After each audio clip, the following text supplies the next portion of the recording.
ফেব্রুয়ারি বেশি দূরে নয়। এবার আমরা সবাই ভোট দেব। একটি ঐতিহাসিক সন্ধিক্ষণে আমরা দায়িত্বভার গ্রহণ করেছিলাম। জুলাই অভ্যুত্থানের সৃষ্ট নতুন বাংলাদেশের যে অভূতপূর্ব সম্ভাবনা জাগ্রত হয়েছে তাকে এগিয়ে নিতে আপনারা আমাদেরকে দায়িত্ব দিয়েছিলেন। গত 12 মাস ধরে আপনাদের সবাইকে সাথে নিয়ে জুলাইয়ের দাবি পূরণের চেষ্টা করে যাচ্ছি। আসুন আজ জুলাই গণ অভ্যুত্থান দিবসে প্রতিজ্ঞাবদ্ধ হয়ে এই জাতিকে আমরা আর কখনো বিভক্ত হতে দেব না। আমরা সকল নাগরিকের প্রতি মর্যাদাশীল থাকব, তিনি যেই পরিচয়েরই হন না কেন। আমরা দৈনন্দিন জীবনে নানা ঘাত প্রতিঘাতে সাময়িকভাবে যদি পথভ্রষ্ট হয়েও পড়ি, প্রতি বছর জুলাই আমাদেরকে নতুন করে ঐক্যবদ্ধ হতে শক্তি যোগাবে। জুলাই তরুণদের উসিলায় জাতির আত্ম আবিষ্কারের মাস, ভুলভ্রান্তি শুধরে নেবার মাস, গর্তে পড়ে যাওয়ার প্রবণতা থেকে নিজেদেরকে রক্ষা করার মাস।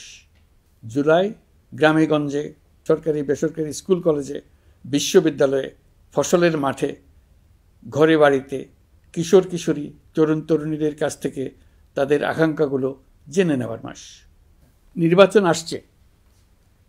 যদি আপনি আপনার নির্বাচনী এলাকা থেকে দূরে বসবাস করেন, তবে এখন থেকে নিয়মিত নির্বাচনী এলাকা পরিদর্শন করুন, যাতে সেরা ব্যক্তিকে নির্বাচিত করতে আপনি প্রস্তুত হতে পারেন। যাদের তাজা রক্তের বিনিময়ে আমরা আমাদের এই অতি মূল্যবান অধিকার ফিরে পেলাম, ভোটটা দেওয়ার আগ মুহূর্তে যেন তাদের চেহারা আমাদের চোখে ভেসে ওঠে। ফেব্রুয়ারি বেশি দূরে নয়। নির্বাচন নিয়ে প্রস্তুতি নিতে নিতেই ভোটের দিন এসে পড়বে। বহু বছর আমরা কেউ ভোট দিতে পারিনি। এবার আমরা সবাই ভোট দেব, কেউ বাদ যাবে না।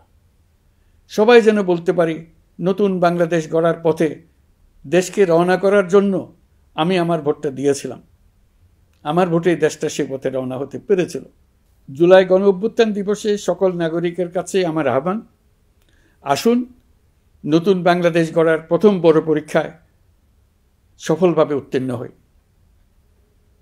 মহান আল্লাহ আমাদের সহায় হন।